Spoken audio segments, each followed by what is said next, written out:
তো বন্ধুরা আমরা এই দোকানটাত মানে যাব না, কারণ এই দোকানটাত 1000 টাকার নিচে কোনো কাপড়ই নাই।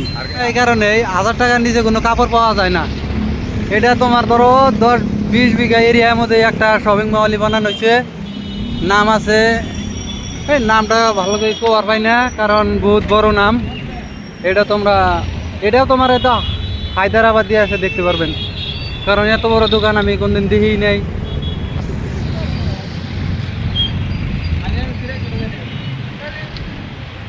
তো বন্ধুরা দেখেন, খুব মজাদারি বস্তু এই জায়গায় এসে দেখতে পারলাম।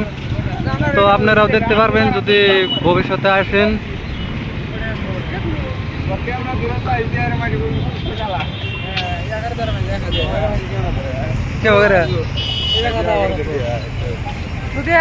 কল্পনার বাইরে আর কি, 40-50 বিঘা এরিয়ার মধ্যে খালি একটা শপিং মহলই বানাইছে।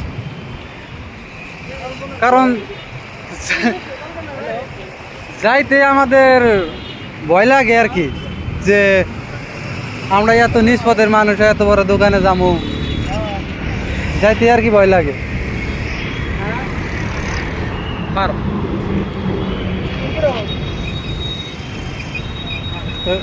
থার নাকি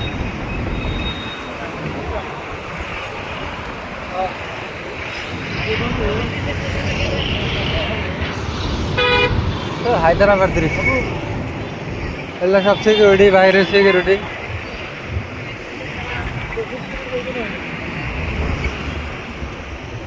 ভাবা যায় না যে এত টাকা দিয়ে একটা করে শপিং মল বানানো হচ্ছে, বলতেই পারি না।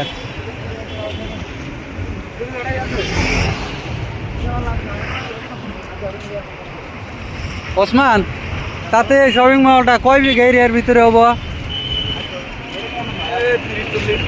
30-40 বিঘা না?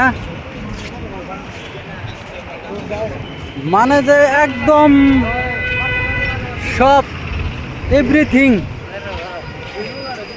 এভরিথিং পদ্ধতি আছে আর কি, যেটা করবেন আর কি। এক্সারসাইজ, কাপড়, আবার কি বাড়ির সবজি টবজি, আবজাব, মানে যা কিছু আছে আর কি। গরম গাট্টা, আবার এসি টেসি যা আছে একদম এ টু জেড পাবেন আর কি।